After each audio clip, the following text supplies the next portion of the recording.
Oh.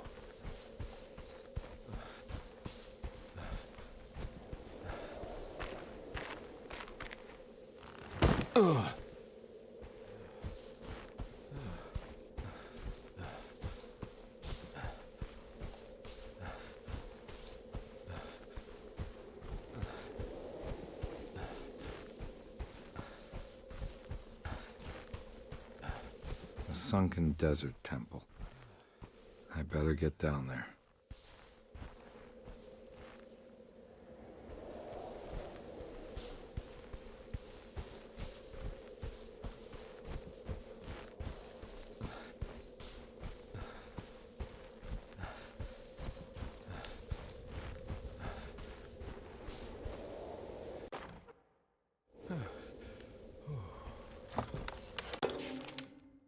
The Temple of Nephron-Ka lies under our camp. Despite all efforts, that unholy site did not collapse, but sink beneath the sand. The pharaoh is long dead, his name meticulously stricken from all ancient writing. But that stage meant for blood and terror remains. The temple is said to be lightless, built to harbor all the haunters of the dark found in the very depths of our universe. Calling on the gods meant creating a bridge between our world and theirs. The terrible Aldebaran of Taurus, the Black Sun, was seen as the most important star in the night sky. Because, according to the Kitab al-Azif, it was said to be the home of that crawling chaos known as Nyarlathotep.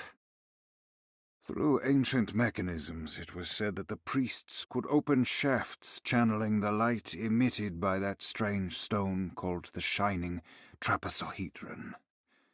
Several streams pooled together above the statue of that dark man would then be sent through space towards the Black Sun, a message to the gods. The gifts bestowed on the sender are completely undocumented, but often assumed to involve dark blood pacts, where souls are traded for malicious miracles.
Here we go.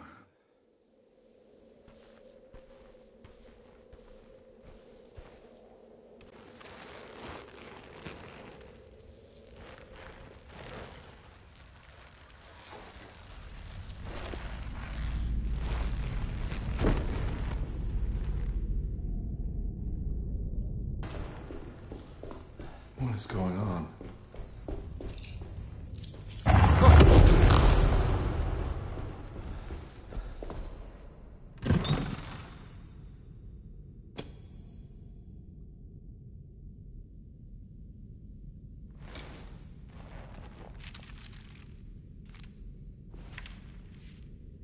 Acknowledge psychological trauma, breakthrough barriers of self-deceit, temperamental behavior. These are the Dark Man's terms. The contract. Huh?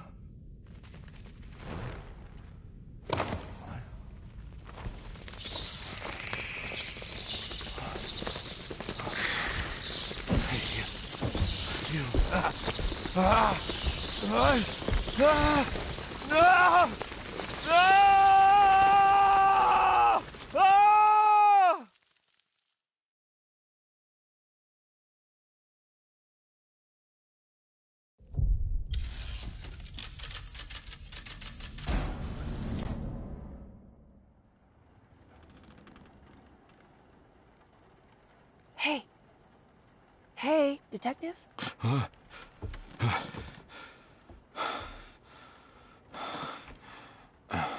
What are you doing?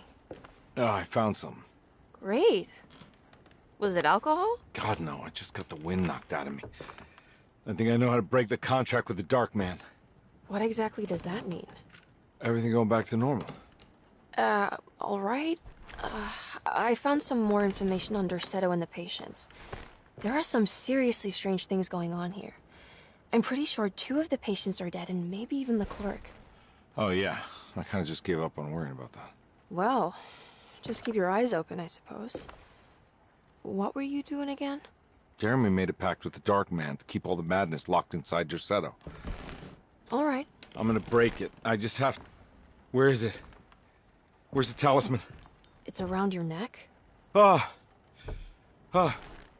I worry, Detective. Don't, I'm fine. I worry that you're not much help on this case. At least you're a good distraction. Trust me. You're getting your money's worth. At this rate, I'm an absolute bargain.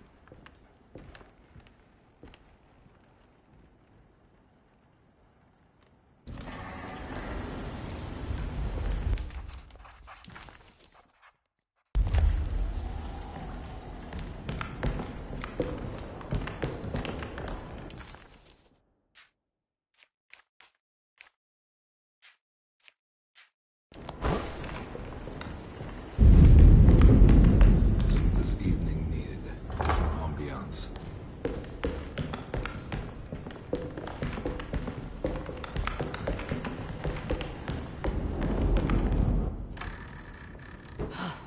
Got to be around here somewhere. He wouldn't leave this house.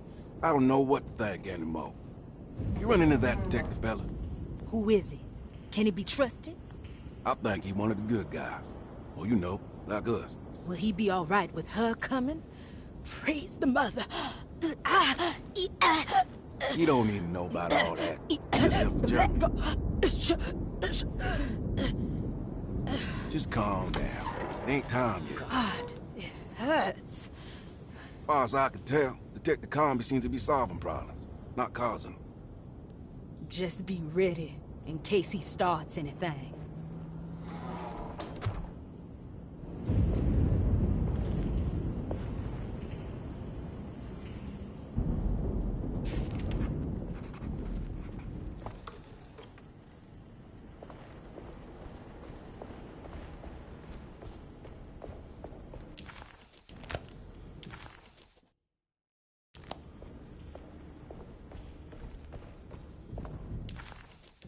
The 2 orderlies still hadn't found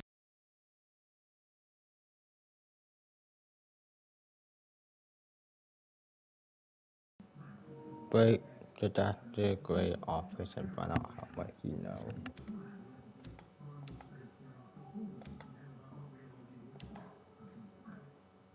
Where's Dr. Gray office? Here it is. Just need to go past to the diner. Then go to the patient. Okay.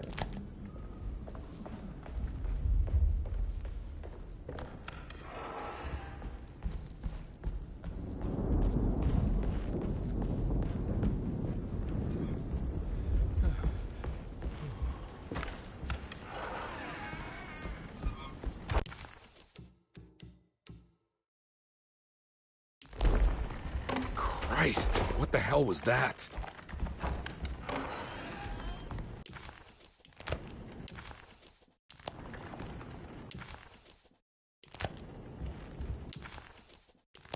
It's blocked.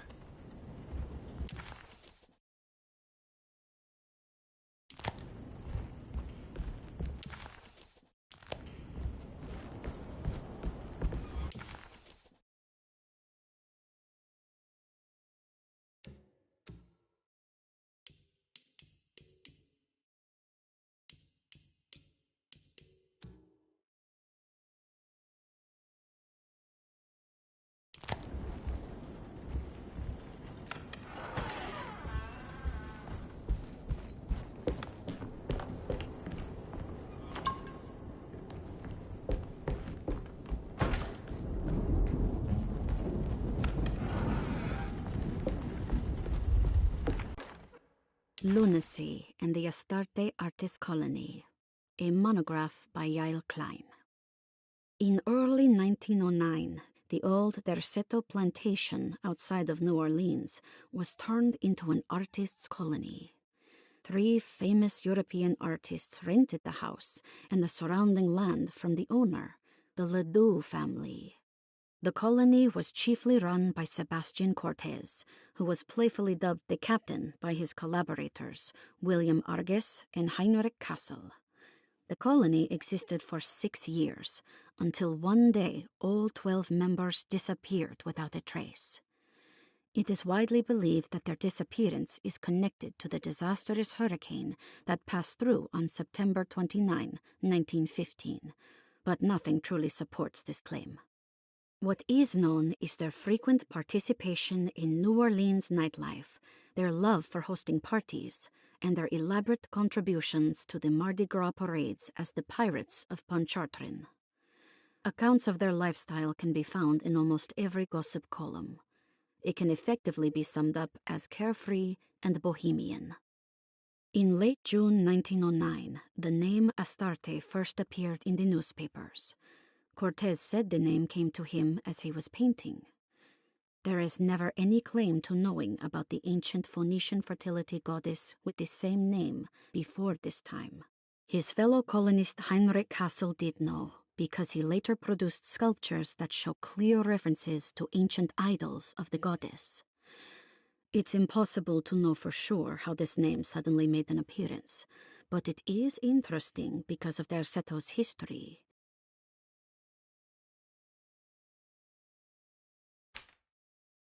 Even the name Derceto is the Greek name of a Syrian fertility goddess. In the case of naming the plantation, Derceto was certainly not an accident. We know that Elijah Pickford intended to build a temple for his cult, for he had distributed pamphlets 2 years prior to the purchase of the land, advertising his intentions. His followers were estimated to be almost 100 men and women, mostly sailors, Maroons, and Cajuns, when the plantation was built. To outsiders, Derceto registered as an ordinary slave plantation, which enabled Pickford and his flock to remain hidden for decades. The official story is that the cult lasted until 1862, when the Union Army came and burned down the plantation and scattered all who lived there. Following the Civil War, new people started to congregate in the ruins of Derceto to invent a new fertility goddess, the Shub-Niggurath. As much as Derceto is a particular name to have heard of, it's not entirely uncommon among the learned. Astarte is equally known and could have been subconsciously chosen by well-read artists. Shub-Niggurath is, on the other hand, very uncommon. Almost impossible that anyone in Louisiana would have heard that name. The name is referenced only in rare books like Unaussprechlichen Kulten and the Necronomicon, and is believed to be a bastardization of Arabic words meaning pertaining to the dark young. The few paragraphs printed on the goddess are so upsetting that no one in their right mind would want to build a religion resting on such qualities. The Shub-Niggurath cult was hard to get rid of, but it is believed that despite the police jailing and killing several cultists over the years, the main culprit in the cult's demise is the cult itself, which seems to line up with every instance of cult activity on Derceto's grounds. When Captain J.W. Norton of the Union Army arrived, he described the people at Derceto as malnourished and maniacal. As much as the army tried to save them, they fought back with fervor, as if nothing was going to stop them from slowly destroying themselves. While the disappearance of the Astarte Artist Colony remains a mystery, the recurring motif seems to suggest that their fate involved lunacy and a hunger for self-sacrifice to that fertility goddess with 1,000 names. Oh, yeah.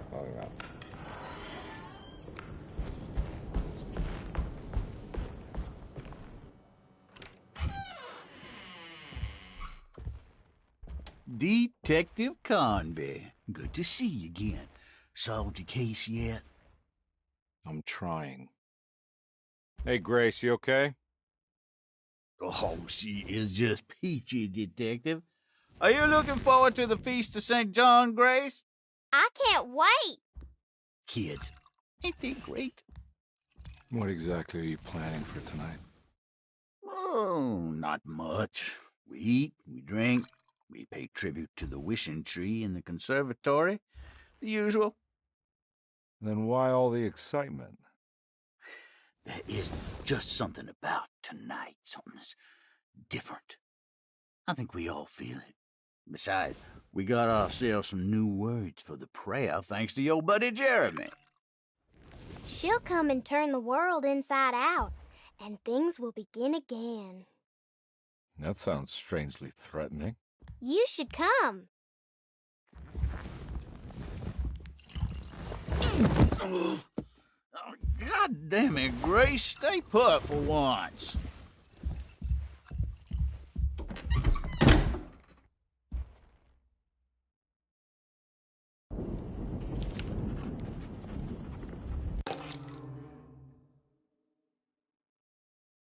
I better hold on to these. Wouldn't want them to get lost. There's something missing.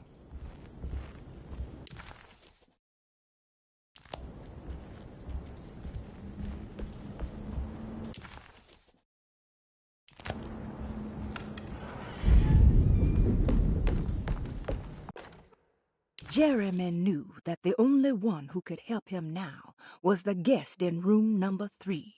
The room seemed to have been empty for so long, but that wasn't allowed to be true.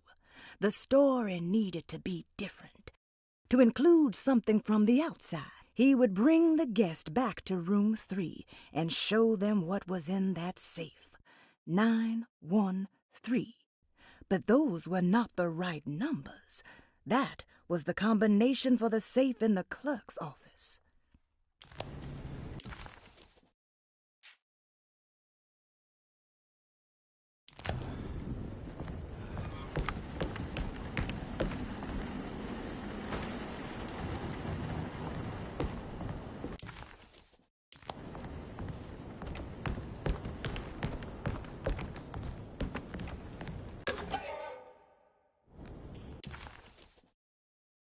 McCarthy.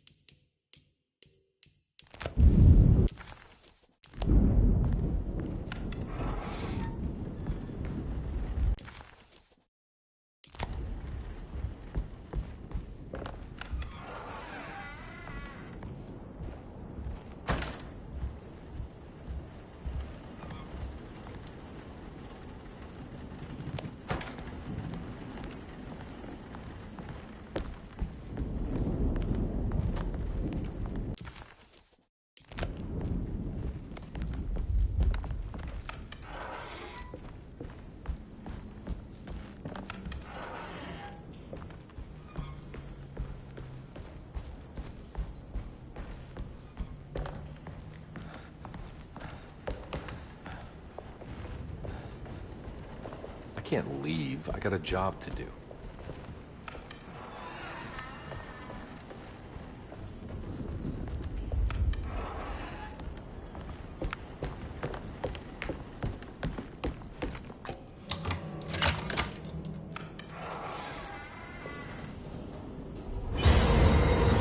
No, no.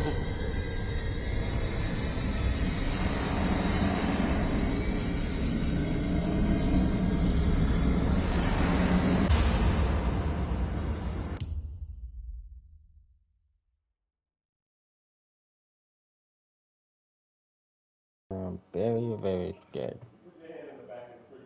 I don't know if you want me to go down there and say, hey, come in, or get school. Because I know, to the Emperor, don't kill me, don't kill me, don't kill me, don't kill me.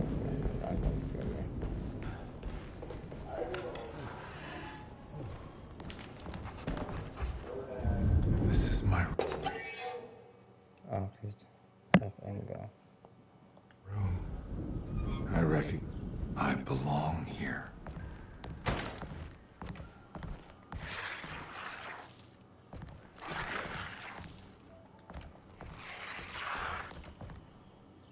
You should come. I can't believe I didn't recognize you. It's in the district real.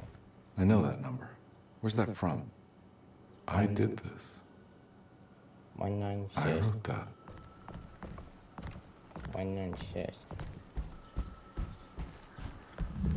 I know the combination. I carry it with me. 196.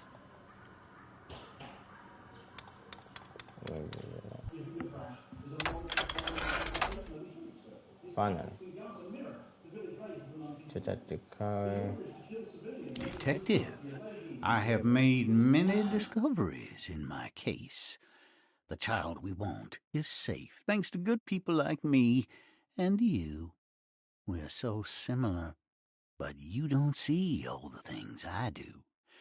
To find your man, Jeremy, you also need to look for the girl. It has always been that way. The young deliver us all. You should have a look in my room. There's a piece of the puzzle you will need. Take care now. My coffee.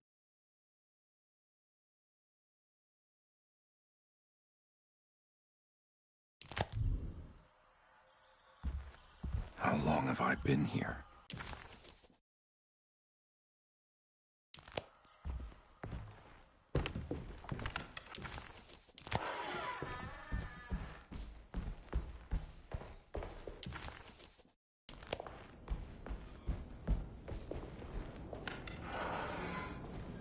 Surprisingly neat. Maybe I've been selling that old barfly short.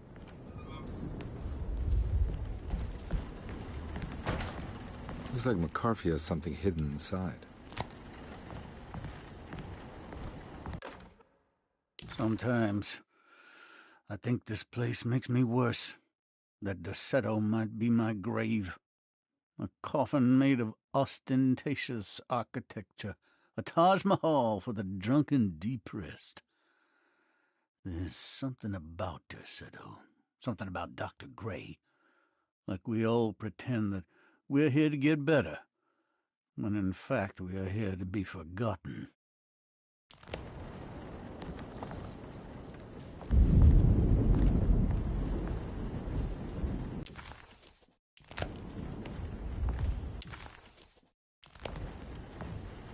Looks like McCarthy has something hidden inside.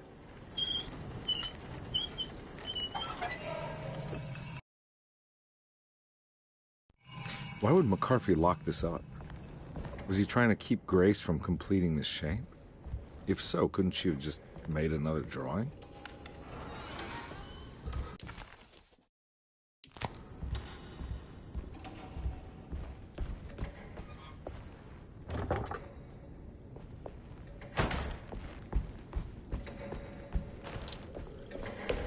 What the hell happened in here?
Weird.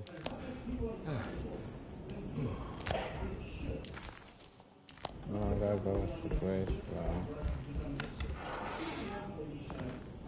No, that's the wrong one. Dark Pastor. Good one.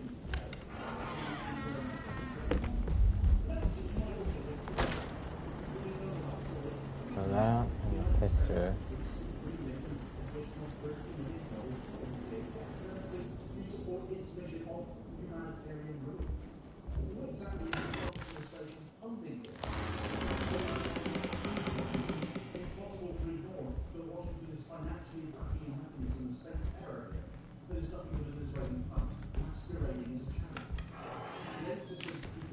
place looks familiar. That's me, isn't it? How long had it been since I found myself in drinking depression? It had all felt so peaceful, slipping away into oblivion. A welcoming, dark voice wrapped around my mind like a heavy blanket. It turned off suddenly as I woke up from the sound of my office door closing shut. A messenger had left a telegram from Mrs. Saunders. She had a lead on where to find her husband and her kidnapped daughter.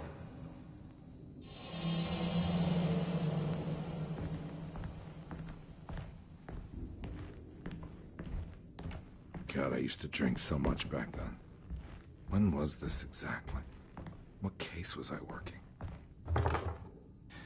I think I need to figure out where I'm going first.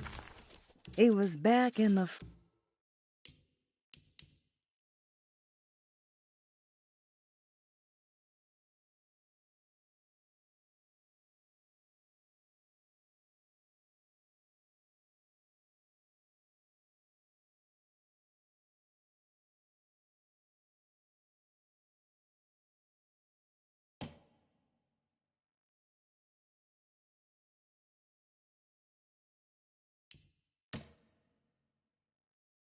Sometimes I think this place makes me worse. That Derceto might be my grave.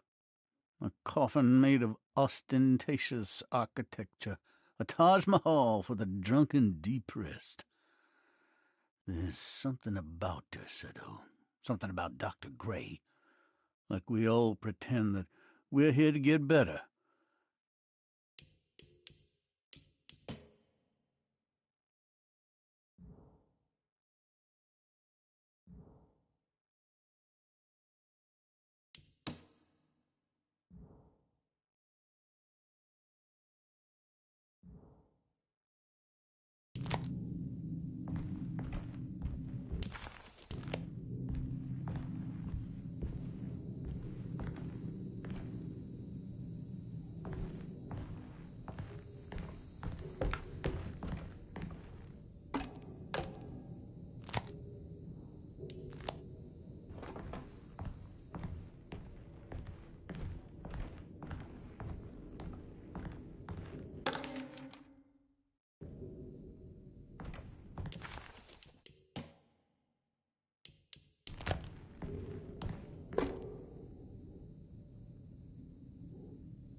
I remember this case.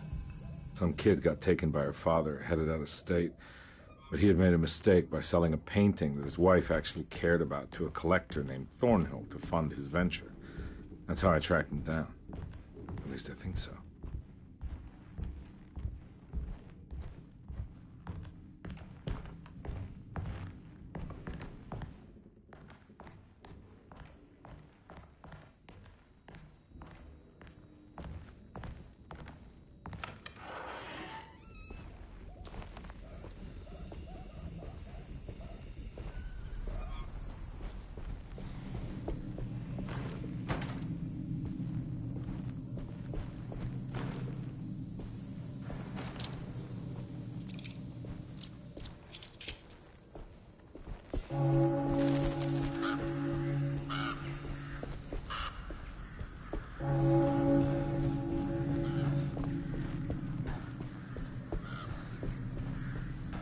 Thornhill wasn't a bad man, but he had principles keeping him from handing out information about his deals.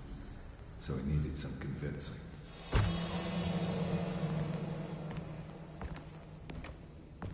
Well, every case can't be squeaky clean.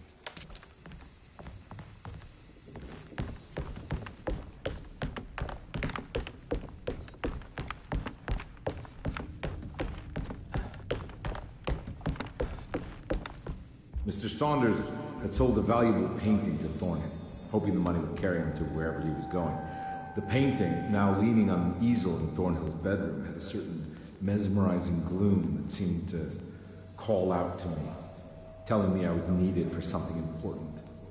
I felt myself falling into the painting, only being brought back by Thornhill, thrusting an address to a Hotel St. George into my hand, and asking me to get the hell out.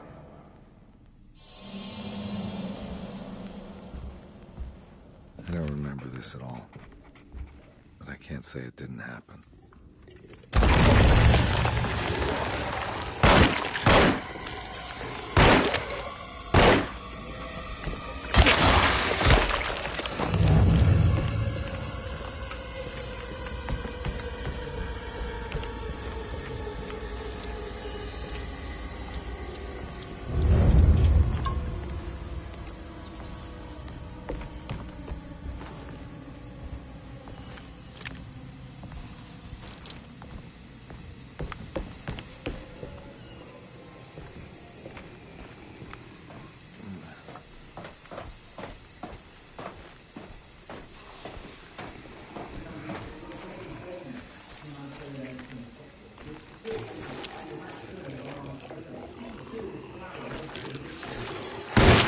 Oh, shit.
On my way to the hotel, the Morgan gang called up. I owed them money, a lot of it. I can't remember what for. Probably some dumb gambling debt growing in size for each payment missed. I punched one of them out, and I sent the others packing. Just...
The kid.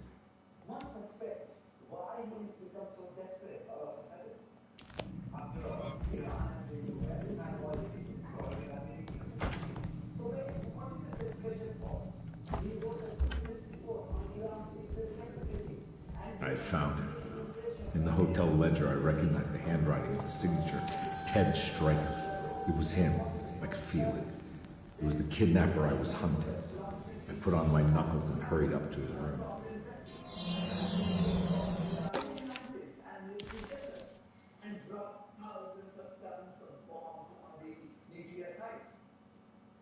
Hold on. Something about that name, Ted Stryker, rings a bell.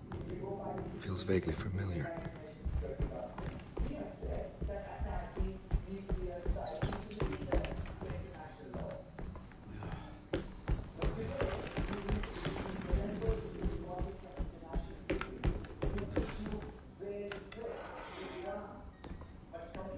I recognize this.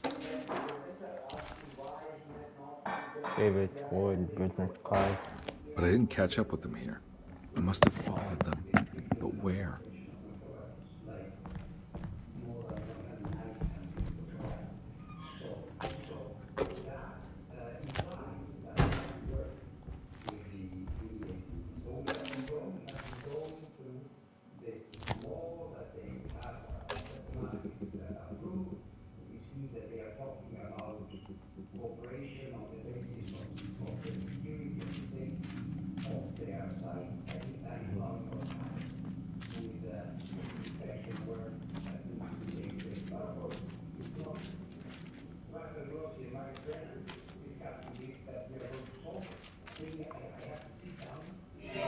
That's right, he was running away, ditching his old life and marriage in New Orleans to find something better in Tallahassee. And he took his daughter with him against the will of the mother. That's why she hired me. But I stopped him. I caught up with him at the Pearl River Bridge.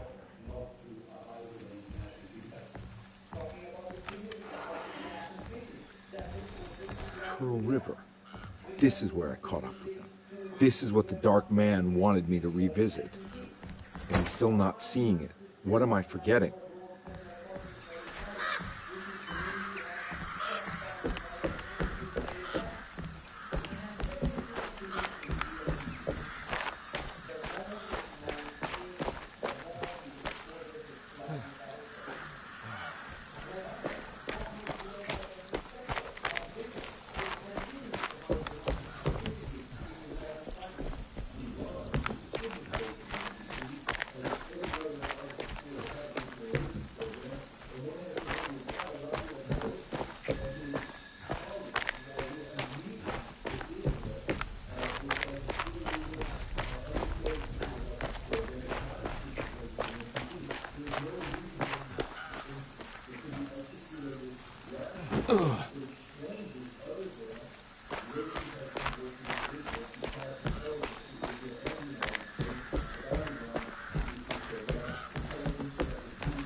I was just here. Yeah, I'm gonna do that. The first thing, circle.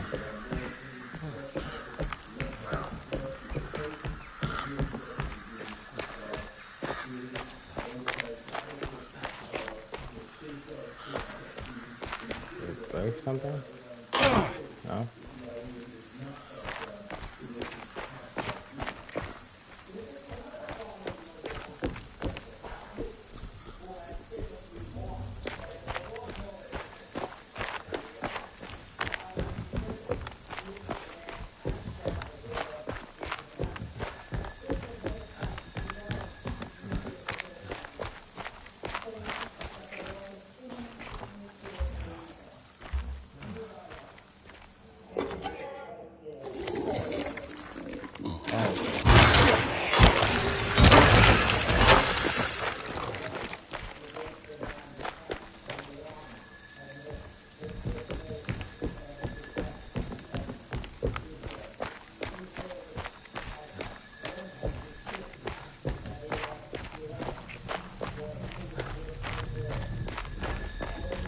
Can't go that way.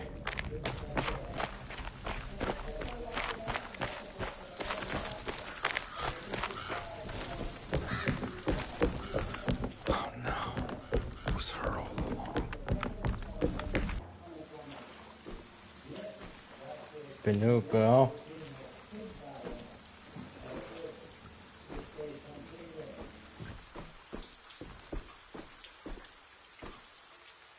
I can't believe I didn't recognize you. I looked a little different back then, I suppose. Was any of this real? How do you mean? This day, just... so much is happening. I can't... I think I've lost my head. Do you need me to apologize? I mean... I am sorry. I don't think I can even begin to explain. You're just a kid, Grace. I'm really sorry. I didn't mean for it to happen. Lies. More lies. No, really. I thought I was being a good guy by handing you over to your mother. I didn't know. I couldn't have known that she wouldn't care about you. I don't know how this works. What is this for? Some form of admission of guilt. Maybe acceptance. It's what the Dark Man wants. I guess we just watched my father die again, then. You think he's alive? I know he is. He's down there, scared that he won't be able to get out. That he will drown with his daughter again. What are you saying? We gotta save him! We? Do it yourself. I'm down there with him, remember?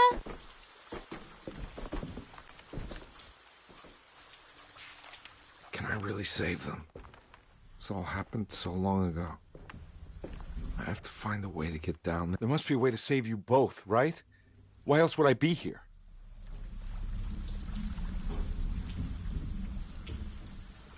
There was a boat at the house where I entered. If I can raise...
My God, Carnby. Are you okay? Don't leave me alone. What the hell have you been doing? What's going on here? Look at this mess! I'm sorry, Mrs. Thompson. Don't make me kick you out of this house. Now get out!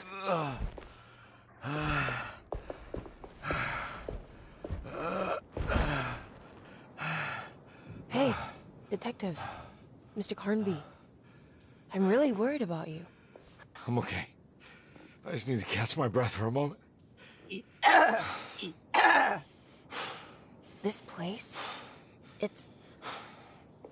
There are some very disturbed figures around here. And I don't think it's just the patients.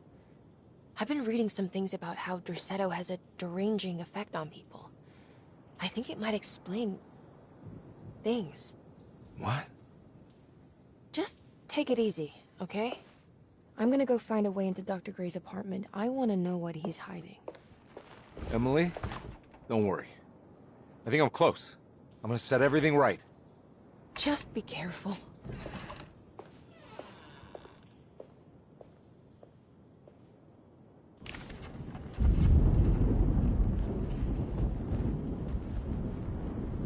There's something missing.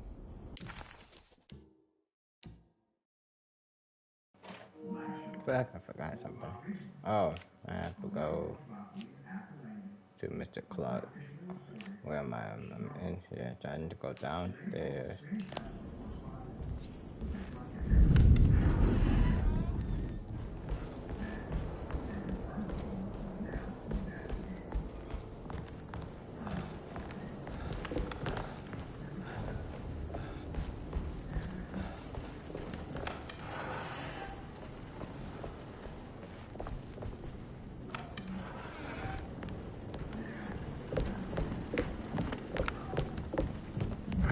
combination for this. Or maybe Jeremy did.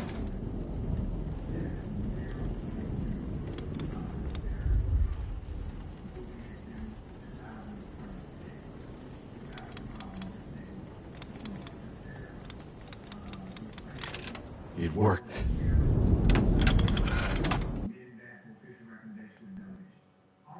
The last guest in the empty room suffered from severe maladaptation.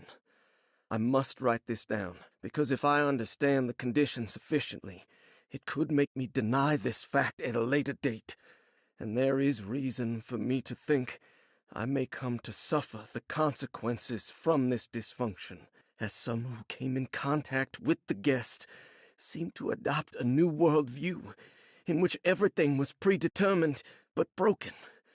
Upon accepting this worldview, some memories became unmanageable and later rejected. I do not know what this means. I cannot even remember the fate of the guest. I think they were simply misplaced one day and forgotten. Just like all documents pertaining to this guest, they have all been destroyed, or they never existed in the first place. Who wrote this? There has never been a guest in the empty room.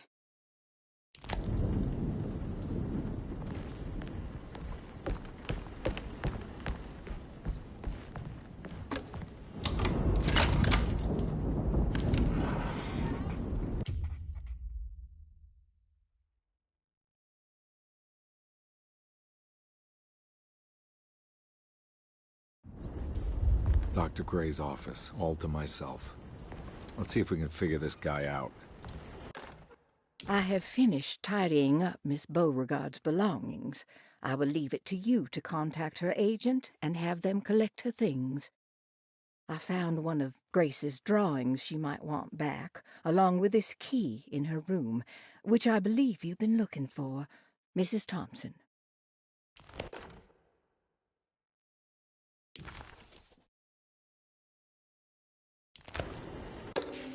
This is where McCarthy has hidden my favorite young. It's very important.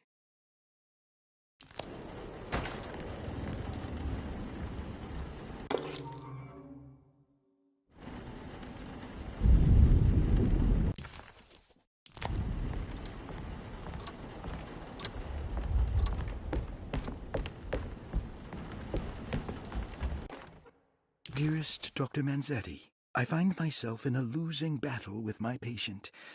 As I've disclosed in my previous letter, his delusions have him completely captured. It's bad enough that he is torturing himself with paranoia, but his madness turns out to be quite persuasive to others, effectively laying the ground for mass delusion. I am writing to you in hope that you can give me some guidance. Beyond my ambition to avoid devastating surgery on my patient, I have grown worried about my own defenses. The words of my patient are deranged, yet they often resonate with something primitive within me. I have tried photographing his brain with X-rays. It was surprisingly difficult to get good results. Dark blotches on the plates kept obscuring all details. My patient looked at the bad plates and cried out in terror, telling me the dark areas was the shadow of the worm, eating him from inside. I could not see anything out of the ordinary. I hope this is a sign that my mind is not as receptive to the madness as I had feared. After further inquiry, my patient described the shadows inside his mind as some kind of chthonic monstrosity that wants to undermine his sanctuary. This is clearly a reference to a place he calls Teroea, a sort of library or convent that works as a psychological haven.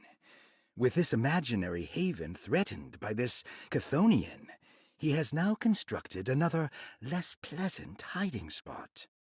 Lately, he has been bringing up a metaphor of a steamboat that has run aground, that he feels like he needs to start the engines and reverse, but he is afraid that the hole in the hull would cause the whole ship to sink.